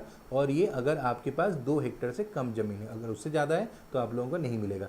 तो पहले ये स्कीम अलग अलग दिया जाता है स्टेट में। अभी जैसे आप लोगों को एग्जाम्पल बता रहा हूँ, उड़ीसा में पहले चलता था कालिया योजना, अभी क्या हुआ है, ये मर्ज हो गया है पीएम किसान के साथ, तो ये दोनों मिलके ये दे रहे हैं। तो यहाँ पर ये क्वेश्चन पूछ रहा है कि कौन सा ऐसा स्टेट है जो कि अभी रिसेंटली उसके जो 11,000 फार्मर्स थे उन सभी को ये पीएम किसान स्कीम में ऐड कर दिया है। तो नो डाउट आप लोगों को बहुत इतना सारा ट्रिक देने के बाद थोड़ा सा आप लोग याद रखिए कि कौन सा स्टेट होगा। आंध्र प्रदेश नहीं होगा, आंध्र प्रदेश इससे पहले वाला क्वेश्चन में करेक्ट आंसर था आंध्र प्रदेश। ठीक है, मैं थोड़ा सा आप लोग लेट में, ठीक है, आंसर होगा आंध्र प्रदेश। यहाँ पर क्या होगा आंसर, चलिए देखते हैं। इसका जो आंसर होगा वो होगा गोवा। ठीक है, गोवा होगा करेक्ट आंसर। गोवा जो है, गोवा जो चीफ मिनिस्टर हैं इनको ये अनाउंस किए थे कि अभी रिसेंटली उनके जो 11,000 खेतीबाड़ी जो करते हैं यानी फार्मर हैं उन सभी को ये पीएम किसान स्कीम में अंतर्भुक्त कर चुके हैं, जहाँ पर उनको लगभग 6,000 रुपया सालाना इनको मिलेगा। ठीक है, तो इसका आंसर था आपका गोवा। उसके बाद चलिए चलते हैं नेक्स्ट क्वेश्चन में, जल्दी आंसर दीजिए ना। ठीक है, क्वेश्चन नंबर 16 में which state has exempted road tax on it's battery operated vehicles. तो यहाँ पर ये जो है ये बोल रहा है, जो आप लोग जानते होंगे बैटरी से जो गाड़ी चलता है, मेनली वो गाड़ी के बारे में बता रहे हैं। बैटरी यानी इस गाड़ी में मेनली आप ज़्यादा से धुआं नहीं निकलेगा, और जो नेचर है वो क्लाइमेट ख़राब होने का चांसेस कम है। तो यहाँ पर एक चीज़ है, ये बोल रहा है कि कौन सा स्टेट या फिर यूनियन टेरिटोरी है। तो यहाँ पर 2 चीज़ आ रहा है, या फिर वो स्टेट भी हो सकता है या फिर यूनियन टेरिटोरी भी हो सकता है, जो मेनली रोड में अगर इस तरह का आप लोग गाड़ी चला रहे हैं तो आपको टैक्स देने का ज़रूरत नहीं है। तो इसका आंसर क्या होगा, मैं आपको थोड़ा सा और भी हिंट दे रहा हूँ कि वो ऐसा स्टेट या फिर यूनियन टेरिटरी हो सकता है जहाँ पर सबसे ज़्यादा प्रदूषण के बारे में अवेयरनेस है, यानी प्रदूषण बहुत ज़्यादा है खास करके, उसलिए बहुत सारा मुहिम स्टार्ट किया गया था। उसके बाद और एक थोड़ा सा आपको हिंट्स दे रहा हूँ, ऑड इवन वाला सिस्टम भी वहाँ पर इशू हुआ था। तो यहाँ इतना सारा बताने के बाद तो आपको याद भी आ जाएगा कि इसका आंसर क्या होने वाला है। इसका करेक्ट आंसर होगा न्यू दिल्ली। ठीक है। इसका जो करेक्ट आंसर है वो न्यू दिल्ली है। न्यू दिल्ली गवर्नमेंट अभी बहुत सारा मुहिम स्टार्ट कर रहा है, मेनली क्या चीज़ के लिए, वो क्लाइमेट, यानी आप लोग जानते होंगे बहुत ज़्यादा एयर पोल्यूशन है न्यू दिल्ली में, तो इसलिए ये चीज़ लॉन्च किया जा रहा है बैटरी ऑपरेटेड व्हीकल। ये देखिए बैटरी में चलता है, मेनली सोलर पैनल भी है, बैटरी भी है, इस तरह का गाड़ी में आप लोग घूम सकते हैं। तो इस तरह का गाड़ी में अगर आप लोग जा रहे हैं या फिर खरीदें तो आपको टैक्स नहीं देना पड़ेगा। इसके अलावा अभी रिसेंटली सीएम केजरीवाल जी ने और एक मुहिम लॉन्च किया था, एंटी पोल्यूशन कैंपेन, जिसका नाम उन्होंने रखा था युद्ध प्रदूषण के विरुद्ध। ठीक है, ये भी और एक चीज़ आप लोग याद रख सकते हैं। क्वेश्चन पूछ सकता है कि कौन सा स्टेट या फिर यूनियन टेरिटरी है जो कि युद्ध प्रदूषण के विरुद्ध प्रोग्राम व कैंपेन स्टार्ट किया था। इसका आंसर होगा न्यू दिल्ली। तो यहाँ पर दो चीज़ आपका है, न्यू दिल्ली में आपका ये भी होगा और वो चीज़ भी होगा, दो चीज़ आप लोग यहाँ से याद रख सकते हैं। ठीक है, तो यहाँ पर क्या होगा आंसर, जल्दी जल्दी आप लोग देख लीजिए, क्योंकि यहाँ पर आंसर होगा आपका option D, sorry option B, New Delhi. उसके बाद चलिए चलते हैं, और एक है इंपॉर्टेंट डेट्स में। आप लोग नो डाउट हर चैप्टर में या फिर हर वीक में एक दो इंपॉर्टेंट डेट तो आता ही रहता है, तो यहाँ पर इंपॉर्टेंट डेट क्या क्या था वो लोग थोड़ा सा देख लेते हैं। तो यहाँ पर जो क्वेश्चन है इंपॉर्टेंट डेट का वो कुछ इस तरह से है। इस बार जो डेट है वो है वर्ल्ड पोस्ट डे। ठीक है, वर्ल्ड पोस्ट डे कब मनाया जाता है? तो यहाँ पर जो क्वेश्चन है वो वर्ल्ड पोस्ट डे के बारे में पूछ रहा है। मैं यहाँ पर आप लोग ट्राई करना, 1-2 सेकंड दे रहा हूँ, 10 सेकंड दे रहा हूँ आप लोगों को, तब तक मैं इसके बारे में थोड़ा सा बता देता हूँ। और आपका इसका जो यूनिवर्सिटी या सॉरी इसका जो हेड ऑफिस है पोस्टल का वो है यूपीयू, यानी यूनिवर्सल पोस्टल यूनियन, और ये कहाँ पर है? बर्न, स्विट्ज़रलैंड में। ठीक है, आप लोग इसको याद रखना कैसे है, आप लोग थोड़ा सा ट्रिक भी बता देता हूँ। आप लोग अगर कोई पूछ ले कि पोस्टल का सबसे यानी उसका जो मेन हेड ऑफिस कहाँ पर है वो है बर्न में, आपको इसको कैसे याद रखना है वो थोड़ा सा यहाँ पर आप लोग ट्राई करने के बीच में मैं बता देता हूँ। कि मान लो कोई आप लोग देखे होंगे पोस्टल गार्ड जब चिट्ठी बांटने जाता है तो उसको देखे होंगे वो क्या करता है, धूप में बारिश में सब जगह घूमता है यानी चिट्ठी देने के लिए। और जब आप लोग बार बार धूप में घूमते हैं तो क्या होता है, आपका जो स्किन है वो धीरे धीरे क्या होता है, यानी काला पड़ जाता है, क्योंकि धूप में क्या होता है आपका बॉडी जो है वो जल जाता है, और जलने से क्या होता है, जलने का इंग्लिश है बर्न। यानी पोस्ट ऑफिस अगर आपके सामने आए यानी पोस्टल वाला आए तो उससे याद रख लीजिए उसका स्किन जल गया है, तो इसलिए स्किन जलने से हो गया बर्न, बर्न हो गया। ये कहाँ पर है? स्विट्ज़रलैंड में। ठीक है, तो स्विट्ज़रलैंड में इसका हेड ऑफिस है। तो जल्दी ट्राई करना इसका हेड ऑफिस में क्या क्या आंसर होगा, थोड़ा सा फॉरवर्ड भी कर लीजिए, क्योंकि थोड़ा सा नेट अगर बैरियर हो रहा होगा, थोड़ा फॉरवर्ड कर लीजिए वीडियो, आप लोग आ जाएगी पूरा टाइम में। ठीक है, अभी इसका जो आंसर है वो होगा यूपीयू, और इसका आंसर होगा ई, आपने दिया था 10 अक्टूबर करेक्ट आंसर। सत्यरंजन पाणिग्राही भी करेक्ट आंसर दे रहे हैं। ठीक है, 10 अक्टूबर इसका जो आंसर है वो है 10 अक्टूबर। मगर यहाँ पर दो क्वेश्चन बन सकता है, दो क्वेश्चन कुछ इस तरह से होगा। मैं पूछा कि वर्ल्ड पोस्टल डे कब मनाया जाता है, इसका आंसर होगा 9 अक्टूबर। ठीक है, आप लोगों ने जो 10 अक्टूबर बोला था वो था national postal day. National postal day मनाया जाता है 10 अक्टूबर को। ठीक है, ये जो 9 अक्टूबर है ये वर्ल्ड पोस्टल डे होता है। सत्यरंजन आप सभी ने 10-10 अक्टूबर मारा है, जो कि नेशनल पोस्टल डे का आंसर था। आप लोगों ने गलत मार दिया अपना। 9 अक्टूबर जो होता है वो होता है वर्ल्ड पोस्टल डे, जबकि नेशनल पोस्टल डे इंडिया में एक दिन बाद उसको मनाया जाता है, वो होता है 10 अक्टूबर। ठीक है, तो इसका करेक्ट आंसर क्या था? 9 अक्टूबर, और जो गलत था वो है 10, यानी गलत तो नहीं बोल सकते, ये है नेशनल और ये है इंटरनेशनल यानी वर्ल्ड। ठीक है, इन दोनों को आप लोग याद रख सकते हैं। क्वेश्चन कन्फ्यूजन करेंगे, जैसे आप लोग सभी 10 अक्टूबर मार दिए हैं, तो यहाँ पर 10 अक्टूबर नहीं होगा, सबका आंसर होगा 9 अक्टूबर वर्ल्ड पोस्टल डे और 10 अक्टूबर था नेशनल पोस्टल डे। इसको अच्छे से आप लोग याद रख सकते हैं। उसके बाद चलिए चलते हैं नेक्स्ट क्वेश्चन में, जो था आपका international day of a girls child in marked on which day, यानी गर्ल्स चाइल्ड डे। ये भी दो तरह का क्वेश्चन है, क्योंकि यहाँ पर एक है इंटरनेशनल गर्ल्स चाइल्ड डे, ये कब मनाया जाता है क्वेश्चन पूछ रहा है। यहाँ पर बहुत सारे स्टूडेंट कन्फ्यूजन हो गए, क्योंकि नेशनल गर्ल्स चाइल्ड डे ये भी और एक है जो कि जनवरी 24 में मनाया जाता है। ठीक है, नेशनल गर्ल्स चाइल्ड डे वो 24 जनवरी में होता है, ये यहाँ पर पूछ रहा है इंटरनेशनल गर्ल्स चाइल्ड डे। तो ये दोनों अलग अलग चीज़ें, नेशनल और इंटरनेशनल में। जैसे आप लोग पहले क्वेश्चन में वर्ल्ड और नेशनल पोस्टल डे में कन्फ्यूजन हुए थे, तो यहाँ पर मत होना। ठीक है, सत्यरंजन पाणिग्राही यस बोल रहे हैं। ठीक है, मगर यहाँ पर क्या होगा, चलिए देखो एक बार ट्राई करना। इसका जो करेक्ट आंसर क्या होगा मैं बता रहा हूँ, आप लोग कमेंट में ज़रूर करना। यहाँ पर होगा, इसका आंसर होगा ऑप्शन डी, 11 अक्टूबर। ठीक है, ये दोनों डेट को याद रख लेना। 11 अक्टूबर है international day of girls child, जबकि national day of girls child है जनवरी 24। इसमें इस बार इसका जो थीम था वो भी थोड़ा सा आप लोग याद रख सकते हैं। 2020 का जो थीम था my voice our equal future, ठीक है। ये जो है इसका जो थीम था वो है my voice our equal future, ये है आपका इसका थीम, ठीक है। उसके बाद चलिए चलते हैं नेक्स्ट क्वेश्चन में, जो है आपका क्वेश्चन नंबर 19। यहाँ पर भी और एक इम्पोर्टेंट है, वर्ल्ड कॉटन डे, ठीक है। ये कब मनाया जाता है? यहाँ पर अभी रिसेंटली जानते हो ये 2019 से ही ये डेट सेलिब्रेट किया जा रहा है। इससे पहले ये डेट नहीं मनाया जाता था वर्ल्ड कॉटन डे, ठीक है। ये 2019 से ही इसको सेलिब्रेशन किया जा रहा है। मेनली कॉटन इंडस्ट्री जो है इसके इम्प्रूवमेंट के लिए ये डेट को डेडिकेट किया गया है, ठीक है। तो इसलिए हम लोग ये डेट को मनाते हैं। तो यहाँ पर क्या है, इसका जो आंसर होगा वो थोड़ा सा देखना। 12 अक्टूबर इससे पहले वाला दे रहे हैं सत्यरंजन सुमित, ठीक है। ट्राई करो, ठीक है ठीक है ठीक है। इसका आंसर मगर 12 नहीं था, आप लोग थोड़ा सा चूक गए, मगर आंसर 11 क्या था आपका, ठीक है। तो यहाँ पर देखना वर्ल्ड कॉटन डे का आंसर आप लोग ट्राई करना एक बार, ठीक है। इसका आंसर क्या होगा? इसका जो आंसर है वो होगा ऑप्शन बी। ऑप्शन बी जो है वो है 7 अक्टूबर। यहाँ पर जो आंसर होगा चल देखो 7 अक्टूबर सिंस 2019।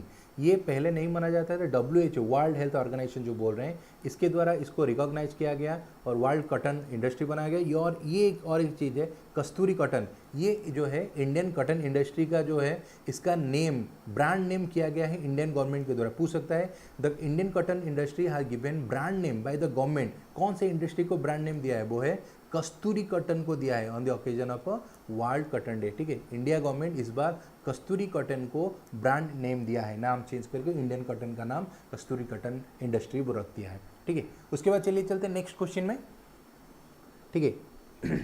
नेक्स्ट क्वेश्चन जो है वो इंडियन रेलवे के रिलेटेड है। अगर आप लोग रेलवे का प्रिपरेशन कर रहे हैं थोड़ा सा इसके बारे में जानना। इस बार इतना ज़्यादा तो क्वेश्चन नहीं है रेलवे में, एक ही क्वेश्चन है, तो चलिए देखते हैं। रेलवे में एक क्वेश्चन आया है, Which of the following e-commerce company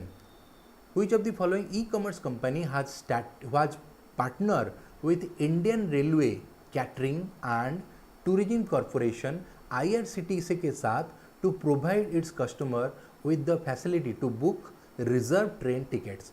इसका मतलब ये बोल रहा है कौन सा ऐसा ई-कॉमर्स कंपनी है जो कि IRCTC के साथ मिलके ये प्लान बना रहा है कि आगे चल के वहाँ से भी, यानी वो ई कॉमर्स प्लेटफॉर्म से भी आप लोग टिकट रिज़र्व कर सकते हैं। जैसे आप लोग IRCTC से टिकट रिज़र्व करते थे, तो यहाँ पर ये बोल रहा है कि आप लोग उस कौन से एजेंसी या फिर कौन से ई कॉमर्स कंपनी है जहाँ से आप लोग ये टिकट रिज़र्व कर सकते हैं। उसका आंसर क्या होगा एक बार ट्राई करो। अमेजन होगा या अलीबाबा ग्रुप होगा या पेटीएम होगा या फिर क्या होगा ई-वे होगा या फिर फ्लिपकार्ट होगा। इनमें से कौन सा आंसर होगा एक बार ट्राई करना, ठीक है।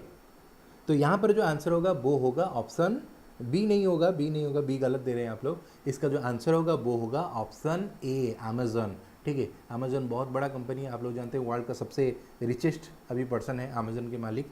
तो इनका जो बिजनेस है वो अभी क्या कर रहे हैं IRCTC के साथ मिलके अमेजन पे जो मेन है इंडिया में जो चला रहे हैं ये लोग, वहाँ से ये लोग क्या करेंगे, आप लोग जाके IRCTC से जैसे टिकट काटते थे वहाँ से जाके बुक टिकट रिजर्व कर सकते हैं अमेजन में जाके।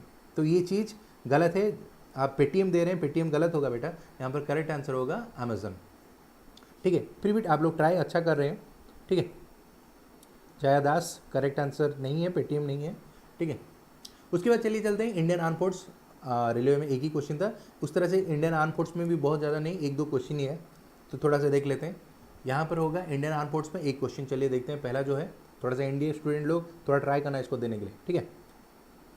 तो इसका जो आंसर है वो क्या है, a two day coastal security exercise namely dash conducted by Indian navy along with the Indian coast guard and all stakeholder involved in coastal security from the coast of Kerala.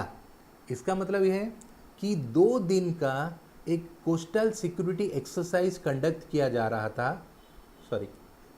2 दिन का सिक्योरिटी एक्सरसाइज कंडक्ट किया रहा था, coastal security exercise, और वो कहाँ पर, केरला में हो रहा था।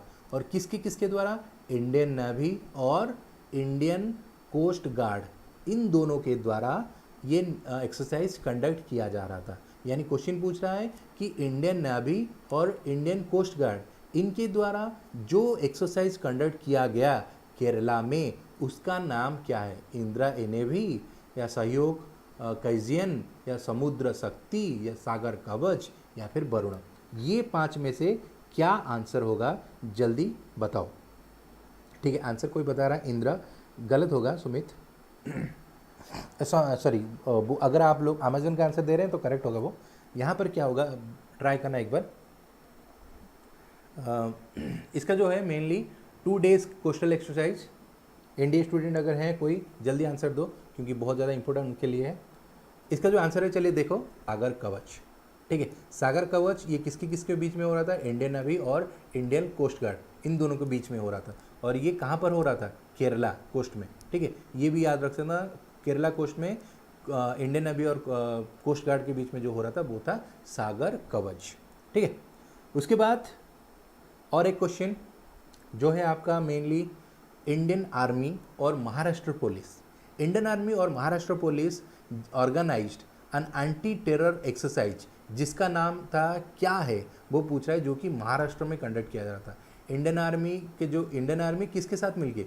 महाराष्ट्र के पुलिस के साथ, इन दोनों के मिलके एक एंटी टेरर एक्सरसाइज कंडक्ट कर रहे थे। तो ये एक्सरसाइज का नाम क्या होगा? जय पंडा दे रहे थे ए नहीं होगा बेटा। सत्य दे रहे हैं ई भी नहीं होगा। इससे क्या होगा, चलिए देखें। इसका जो करेक्ट आंसर होगा वो क्या होगा, चलिए देखो, होगा ऑप्शन बी, सुरक्षा कवच। ठीक है, सुरक्षा कवच ये जो है एक एक्सरसाइज है, ये किसके बीच में हो रहा था? इंडियन आर्मी और महाराष्ट्र पुलिस के द्वारा। इससे पहले हम लोगों ने क्या पढ़ा था? सागर कवच। ठीक है, इससे यहाँ पर देखियो, यहाँ पर था हम लोगों का सागर कवच, ये इंडियन नेवी और इंडियन कोस्ट गार्ड के द्वारा हुआ था। और यहाँ पर जो हुआ वो है सुरक्षा कवच, इंडियन आर्मी और महाराष्ट्र पुलिस के द्वारा। तो ये मेनली 2 इंडियन आर्म फोर्स के क्वेश्चन थे, एक था सागर कवच और एक है सुरक्षा कवच। ये दोनों आपका इंडियन आर्म फोर्स में थोड़ा सा इंपॉर्टेंट था। उसके बाद चलिए चलते हैं नेक्स्ट क्वेश्चन, जो कि स्पोर्ट्स रिलेटेड है। यहाँ पर थोड़ा आप लोगों को मैं ट्राई करने के लिए बोलूँगा, क्योंकि बहुत इंपॉर्टेंट क्वेश्चन है। और स्पोर्ट्स फील्ड में मैं जानता हूँ आप लोग थोड़ा सा इंटरेस्ट लेते हैं, तो इसलिए थोड़ा सा इसको और भी ज़्यादा ट्राई करना। क्वेश्चन नंबर 23, ये एक दुखद घटना है जो कि अभी रिसेंटली घटा है क्रिकेट फील्ड में। अभी रिसेंटली क्या हुआ है, क्रिकेट प्लेयर नजीब ताराकाई, जो कि has passed away at 29 age में, he use to play for which country. यहाँ पर ये पूछ रहा है कि नजीब जो क्रिकेट प्लेयर थे वो कौन से देश से बिलोंग करते थे। मैं यहाँ पर आपको थोड़ा सा और भी हिंट्स दे रहा हूँ। ये जो प्लेयर थे, ये जो 5 देश है, जिम्बाब्वे हो या फिर बांग्लादेश, पाकिस्तान, अफगानिस्तान या फिर कनाडा, ये 5 में से जो कंट्री में वो प्लेयर थे, और वो ओपनिंग प्लेयर थे और बहुत अच्छा ये प्लेयर थे और ओपनिंग खेलने आते थे। और इसमें क्या हुआ, एक रोड एक्सीडेंट हुआ जिसके चलते उनके यानी माथे में वो इंजर्ड हो गए, जिसके चलते उनको डेथ हो गया। तो ये जो प्लेयर थे, इनके गम में आप लोग जानते होंगे सनराइजर हैदराबाद अभी जो मैच हो रहा था उसमें आप लोग जानते होंगे, वो लोग मैच में IPL में हाथ में पट्टी बांध के वो लोग परफॉर्मेंस कर रहे थे। तो यहाँ पर ये थोड़ा सा आप लोग, मैं ट्राई करूँगा कि आप लोग बताएं कि ये कौन थे नजीब, क्योंकि इसका मैच आप लोगों ने नो डाउट देखा होगा। तो इसका आंसर सत्यरंजन दे रहे हैं, जयदास बोल रहे हैं अफगानिस्तान, करेक्ट आंसर। ठीक है, तो आप लोग जो बोल रहे हैं करेक्ट आंसर होगा ये होगा अफगानिस्तान। ये अफगानिस्तान के प्लेयर थे जिनका अभी रिसेंटली डेथ हुआ। तो इनके जो दोस्त थे रशीद खान, वो भी किस में खेलते हैं, आपका हैदराबाद में खेलते हैं, तो इसीलिए वो लोग इसके सैडनेस में वो किए थे। उसके बाद चलिए चलते हैं, उसके बाद क्वेश्चन नंबर 24 में चलते हैं। Who has been roped is an brand ambassador for the Indian first ever home grown professional badminton brand, जिसका नाम है ट्रांसफॉर्म। इंडिया का पहला बोल सकते हैं home grown professional brand, badminton का एक ब्रांड निकला है जिसका नाम इन लोगों ने रखा है ट्रांसफॉर्म। तो यहाँ पर क्वेश्चन पूछ रहा है, ये जो ट्रांसफॉर्म है इसमें ब्रांड एम्बेसडर किसको बनाया गया है, इंडिया का किसको बनाया गया है। तो इनमें से ये जो 5 नाम दिए हैं, इनमें से कौन होगा। मैं आपको थोड़ा सा और हिंट्स दे रहा हूँ। ये 5 में से एक प्लेयर ऐसा है जो कि नो डाउट बैडमिंटन प्लेयर था।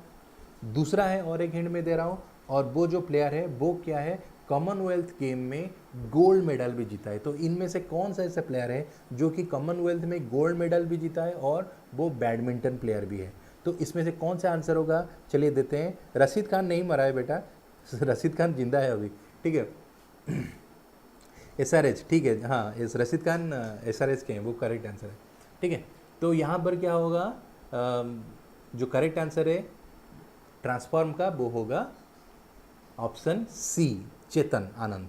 चेतन आनंद जो है ये गोल्ड मेडल जीते थे आपका कॉमनवेल्थ गेम में, मेडलिस्ट है, और ये इनको दिया गया, ये ब्रांड एम्बेसडर बने हैं। इंडिया का पहला जो प्रोफेशनल बैडमिंटन ब्रांड है ट्रांसफॉर्म, उसका ये बैडमिंटन का ब्रांड एम्बेसडर बने हैं, ठीक है। तो यहाँ पर आप लोग ट्राई करना, एक बार ट्राई करना इसको देने के लिए।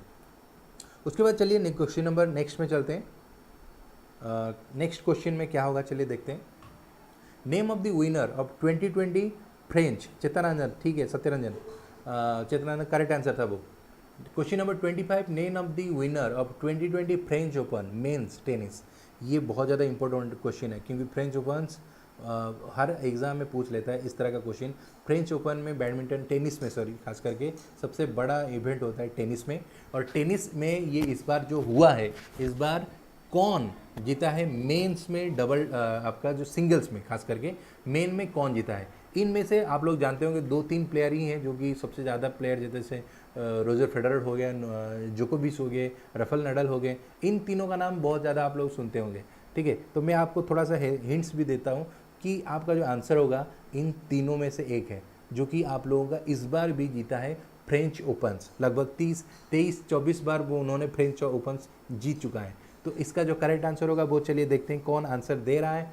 वो इसका आंसर होगा ऑप्शन आपका, ऑप्शन ई, आपका राफेल नडाल, ठीक है। राफेल नडाल इस बार किसको हराया, जोकोविच को हराया है। जोकोविच को हराने के बाद इस बार वो मेन 2020 फ्रेंच ओपन जीत गए। इससे पहले भी वो 13 बार, इसको मिला के वो 13 बार मेन सिंगल जीत चुके हैं। इसके अलावा 20 ग्रैंड स्लैम भी वो जीत चुके हैं। तो ये मेनली ये 2-3 प्लेयर ही ऐसे हैं जो कि टेनिस फील्ड में बहुत अच्छे खेलते हैं, और इन्हीं लोगों के नाम में ये रिकॉर्ड रहता है, आइदर राफेल हो या फिर जोकोविच हो या फिर फेडरर हो, तो इन तीनों के नाम में मेनली रहता है। तो यहाँ पर जो है वो बाजी मार लिए हैं राफेल नडाल, और उनके ये मिला के 13वां फ्रेंच ओपन था, ठीक है। ऑप्शन ई ठीक बोल रहे हैं, ठीक है, जयदास करेक्ट आंसर है।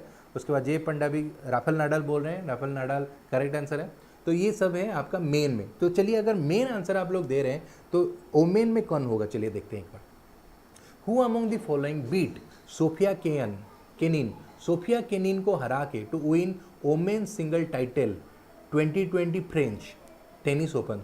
यहाँ पर क्या होगा, कभी कभी क्या करता है क्वेश्चन, प्लेयर का नाम दे देता है कि फ्रेंच ओपन सिंगल मेन में, या फिर मेन में जैसे मैं आपको बोल रहा हूँ राफेल नडाल जीता थे, इसको हराए थे, जोकोविच को हराए थे।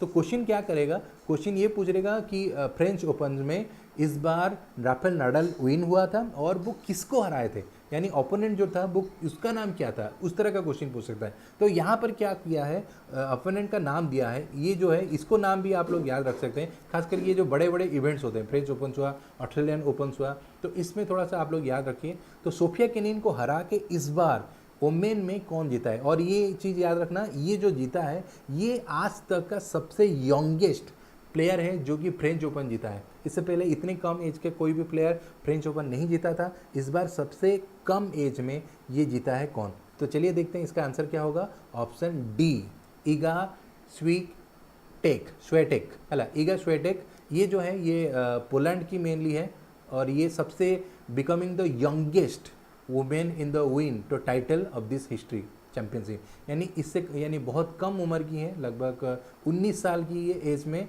ये क्या जीत गए हैं, फ्रेंच ओपन की जो सिंगल है, बहुत बड़ा इवेंट होता है, इसको वो अपने नाम कर चुकी हैं, ठीक है। सेरेना विलियम्स नहीं है, जय पंडा गलत है। यहाँ पर सबसे कम उम्र का मैं बात बोल रहा था, यहाँ पर ईगा स्वेटेक, ठीक है, ये सबसे कम उम्र में ये अवार्ड अपने नाम कर चुकी हैं, ठीक है। उसके बाद चलिए चलते हैं, यहाँ पर एक क्वेश्चन है जहाँ पर हम लोगों ने फ्रेंच ओपन मेंस डबल के बारे में बोला। पहला जो क्वेश्चन था सिंगल्स था मेन में, डबल्स था ओमेन में, सॉरी मेंस सिंगल और मेंस ओमेन का सिंगल था। यहाँ पर जो क्वेश्चन है, यहाँ पर मेनली आपको फ्रेंच ओपन का मेन डबल्स में कौन विनर हुआ है उसके बारे में पूछ रहा हूँ। इसके अलावा कमेंट सेक्शन में ओमेन भी कौन हुआ है वो भी आप लोग बताना, क्योंकि फ्रेंच ओपन डबल्स और मेंस इन दोनों का मैं एक ही जगह में कर दिया हूँ। तो यहाँ पर बताना कि इन जो फ्रेंच ओपन में डबल्स गेम में इस बार कौन टाइटल जीता था। ठीक है, हर कोई इससे पहले वाला क्वेश्चन में सेरेना सेरेना दे रही है, इस बार सेरेना नहीं जीता है उसका। सेरेना नो डाउट अच्छा प्लेयर है, बहुत बार जीती है, मगर इस बार सेरेना नहीं जीत पाई। ठीक है, मगर यहाँ पर जो क्वेश्चन है क्वेश्चन नंबर 27, यहाँ पर मैं पूछ रहा हूँ डबल्स में कौन जीता है। ठीक है, डबल्स वाला जो क्वेश्चन है यहाँ पर डबल्स में कौन जीता है। चलिए देखते हैं कौन कौन आंसर दे रहा है। यहाँ पर जो करेक्ट आंसर देखिए, ये मेन का और ओमेन का दोनों का मैं एक साथ दे चुका हूँ। ठीक है, यहाँ पर फोटो देखिए आप लोग पता चलते हैं। यहाँ पर जो है मेन भी जो है केबिल क्रेयोटिच और एंड्रियस माइल्स, ये दोनों जीते हैं फ्रेंच ओपन मेंस में, जबकि टीमिया बैबोस और क्रिस्टिना ये दोनों जीती हैं ओमेंस में। तो इन थोड़ा सा नाम इन लोगों का थोड़ा सा इधर उधर है, तो केबिन और एंड्रियस याद रख लीजिएगा आप, मेन में है, और टैमियस और क्रिस्टिना ये दोनों जीते हैं ओमेन में। ठीक है, ऑप्शन ए आप दो रहे हैं, ऑप्शन ए नहीं है सुमित। ठीक है, इसका आंसर होगा ऑप्शन ई। ठीक है, ऑप्शन ई, ये थोड़ा सा आप लोग याद रखना। तीन यहाँ पर एक ही जगह आप लोगों को क्या मिल गया, मेन का सिंगल का मिल गया, डबल्स का भी मिल गया, और ओमेन का और मेन का सिंगल डबल्स, और डबल्स का भी मेन और ओमेन इन दोनों का सबका मिल गया यहाँ पर क्वेश्चन। ठीक है, यहाँ पर चलिए चलते हैं क्वेश्चन नंबर 28 में। सुमित गलत आंसर दे रहे हो आप। ठीक है, यहाँ पर देखो क्वेश्चन नंबर 28 में यहाँ पर क्या पूछ रहा है, who among the following has own 2020 Eiffel grand fix. 2020 Eiffel grand fix का अवार्ड कौन जीता है इस बार। ये जो 5 प्लेयर हैं इनका नाम दिया है, इनमें से कौन प्लेयर है, ये मेनली फार्मूला 1 गाड़ी जो होता है रेसिंग, कार रेसिंग, इसमें है। और ये जो 5 प्लेयर हैं इनमें से मैं आपको थोड़ा सा हिंट दे रहा हूँ, इससे पहले भी ये बहुत बार विनर हुए हैं, और रैंक 1 है जो फार्मूला 1 रेसिंग जो गाड़ी होता है रेसिंग, उसमें ये रैंक 1 प्लेयर हैं। तो इन पाँचों में से आप कौन जीता है, मैं आपको थोड़ा सा हिंट्स दिया हूँ। चलिए देखते हैं किस किस को आ रहा है। ई जे पंडा इससे पहले वाला क्वेश्चन कर दिया था, करेक्ट आंसर था। ठीक है, तो यहाँ पर क्या होगा चलिए देखते हैं। Lewis Hamilton. ठीक है, लुइस हैमिल्टन करेक्ट था ये, लुइस हैमिल्टन। ठीक है, यहाँ पर जो है लुइस हैमिल्टन जो ऑप्शन डी है, इसके नाम पे, ये ब्रिटेन के हैं, ग्रेट ब्रिटेन, तो इनके नाम पे ये अवार्ड जीत गए हैं ईफेल ग्रैंड फिक्स। ठीक है, ये जो अवार्ड इनके नाम हो गया, ये मेनली जर्मनी में ये इवेंट कंडक्ट किया जा रहा था। उसके बाद चलिए चलते हैं क्वेश्चन नंबर 29 में। Which of the following team own national basketball NBA। आप लोग जानते होंगे बास्केटबॉल में सबसे बड़ा इवेंट होता है NBA चैंपियनशिप। तो इस बार NBA चैंपियनशिप में सबसे यानी विनिंग टीम कौन था इस बार। विनिंग टीम इसमें से ये जो पांचों दिया हुआ है इनमें से विनिंग टीम कौन था, मैं थोड़ा सा आपको हिंट्स दे देता हूँ। इस बार हारा कौन था।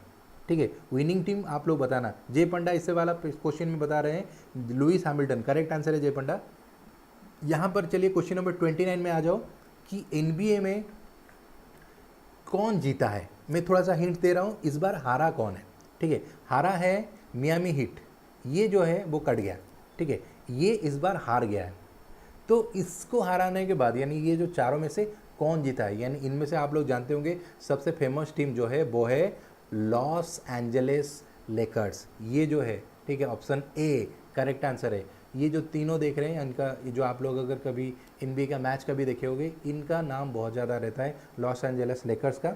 ठीक है, और इस बार क्या हुआ है, इन्होंने मैच को जीत लिया है। इसके अलावा और एक चीज़ याद रखना, ये जो है लिवॉन जेम्स, यानी ये जो है आपको देख रहे हैं, ये जो पहला वाला 1 नंबर जो है, ठीक है, ये जो है ये सबसे अच्छा प्लेयर उनका साबित हुए हैं। लगातार 4 टाइम्स ये इनके कैरियर में मोस्ट वैल्यूएबल प्लेयर बन चुके हैं NBA चैंपियनशिप में, यानी बहुत अच्छे प्लेयर हैं। NBA में बास्केटबॉल जो मैचेस होता है सबसे अच्छा प्लेयर है, और उनका नाम है लिबॉन जेम्स। कभी कभी ये क्वेश्चन पूछ सकता है कौन से प्लेयर हैं जो कि इस बार NBA में मोस्ट वैल्यूएबल प्लेयर बने थे, जिसका नाम था लिबॉन जेम्स। ठीक है, इनका नाम भी थोड़ा सा याद रख लीजिए। और जीता कौन था, लॉस एंजलिस लेकर्स। ठीक है, तो करेक्ट आंसर ए दे रहे हैं जय पंडा, करेक्ट आंसर है। ठीक है, और भी सब ट्राई करना एक एक बार, बहुत कम स्टूडेंट रह गए हैं, थोड़ा सा ट्राई करो एक एक बार। थोड़ा नो डाउट लंबा हो रहा है क्लास, फिर भी आप लोगों का एक क्लास में कम से कम पूरा वीकली कवर अप हो जाता है, ये थोड़ा सा आप लोगों का अच्छा भी होगा, थोड़ा सा इसलिए याद रखना। उसके बाद क्वेश्चन नंबर 30 में चलेंगे। इससे पहले हम लोग अपॉइंटमेंट सेक्शन में चलते हैं।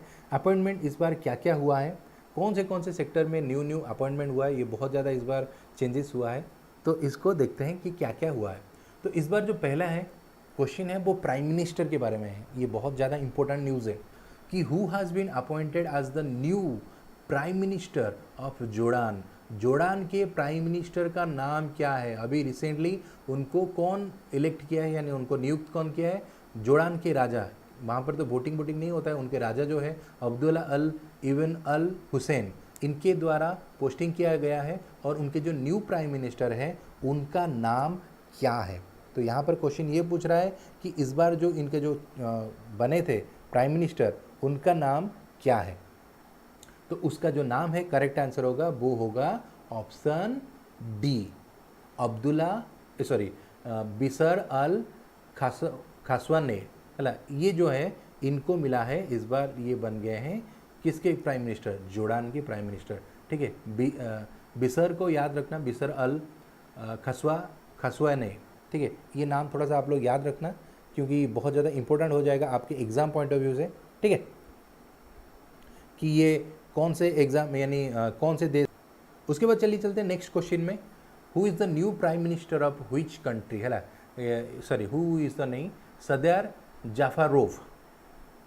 सदर जाफरोव ये कौन से देश के आपका बन गए हैं, कौन प्राइम मिनिस्टर बन गए हैं, थोड़ा सा देखना, ठीक है। अभी थोड़ा सा यहाँ पर इशू हो रहा है थोड़ा सा, तो इसलिए मैं भी आपको थोड़ा सा नेट में इशू आ रहा होगा, बफरिंग आ सकता है, तो थोड़ा सा आप फॉरवर्ड कर लेना तो आपको आ जाएगा टाइम में। तो यहाँ पर चलिए देखते हैं नेक्स्ट क्वेश्चन जो है 31 का, वो है कौन है ये, कौन से देश में प्राइम मिनिस्टर बने। इसका आंसर होगा कजाकिस्तान, ठीक है। इसका जो करेक्ट आंसर है वो है कजाकिस्तान का, ये बन गए हैं प्राइम मिनिस्टर। उसके बाद चलिए चलते हैं, थोड़ा सा बहुत कम ही बचा है। आरबीआई में कौन अभी बचा है आपका, बोल सकते हैं कि न्यू डिप्टी गवर्नर कौन बने, new deputy governor of RBI कौन बने, इसका आंसर क्या होगा, चलिए देखते हैं।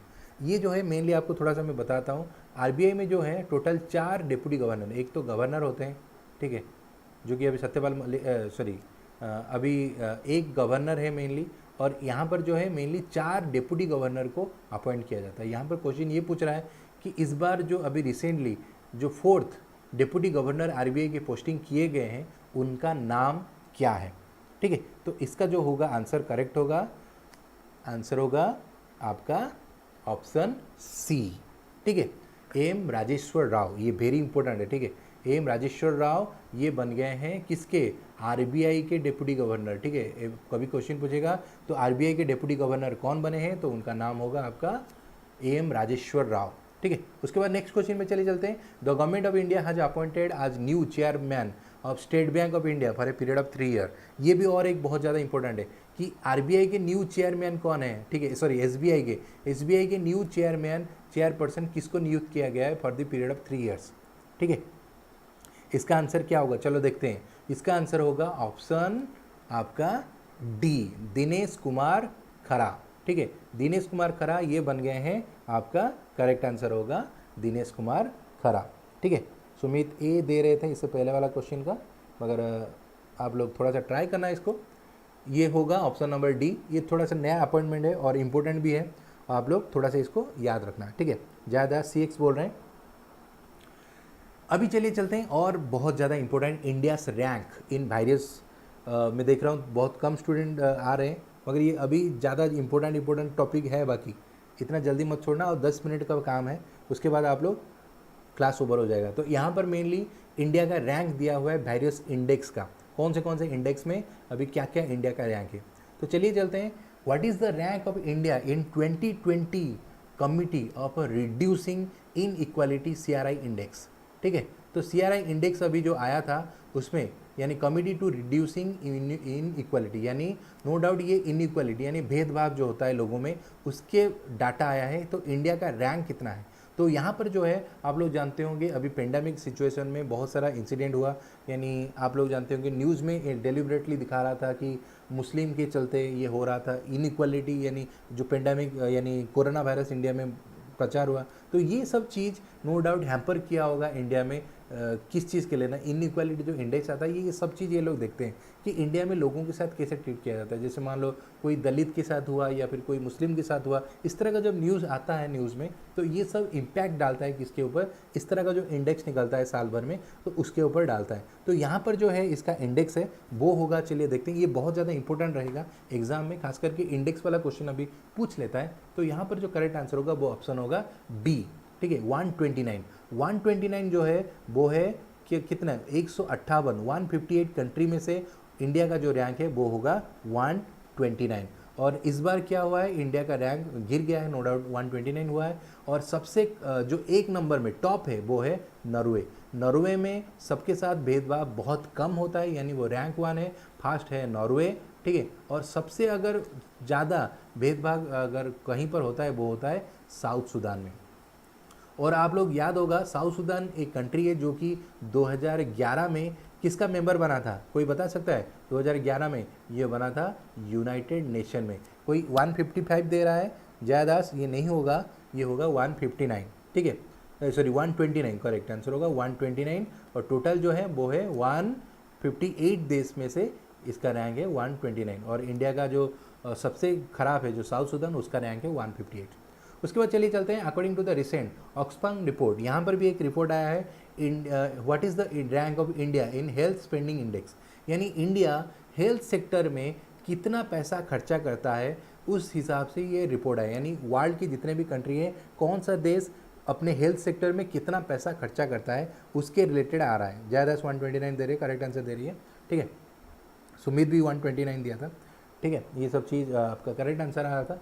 तो यहाँ पर हुआ what is the health spending, तो ये कौन सा आंसर है कि इंडिया अभी हेल्थ सेक्टर में कितना रुपया खर्चा करता है, नो डाउट। तो इसके हिसाब से अगर देखा जाए तो इंडिया 155 यानी 155, यानी इंडिया का रैंक बहुत बुरा है, खास करके हेल्थ सेक्टर में। इसीलिए जानते होंगे कोरोना का जो सिचुएशन है, अभी इंडिया बहुत ज़्यादा ख़राब सिचुएशन में दौर में जा रहा है।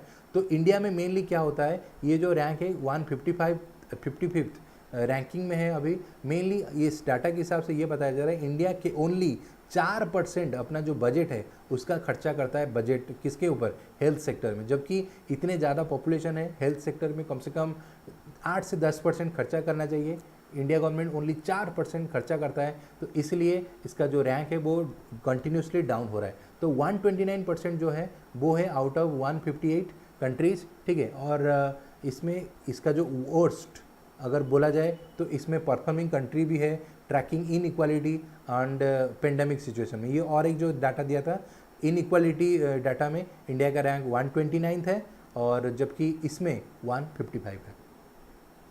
उसके बाद ओवरऑल अदर इवेंट्स के बारे में बता रहे हैं, और जो बाकी रह गया इवेंट्स उसमें के बारे में थोड़ा सा बता लेते हैं, ठीक है। 155 सुमित करेक्ट आंसर दे रहे थे, सुमित जना यूएन करेक्ट आंसर है। 2011 में साउथ सूडान उसका मेंबर बना था। तो यहाँ पर चलिए चलते हैं क्वेश्चन नंबर 36 में, ठीक है। तो आप करेक्ट आंसर दे रहे हैं, जया भी करेक्ट आंसर दे रही है। 2011 में यूनाइटेड नेशन का मेंबर बना था कौन, साउथ सूडान, और ठीक है, ये सब चीज़ आंसर आप लोग ठीक दे रहे हैं। सुमित 155 भी दे रहे हैं। तो ये जो क्वेश्चन है यहाँ पर थोड़ा सा आप लोग देखिए कि व्हिच कंट्री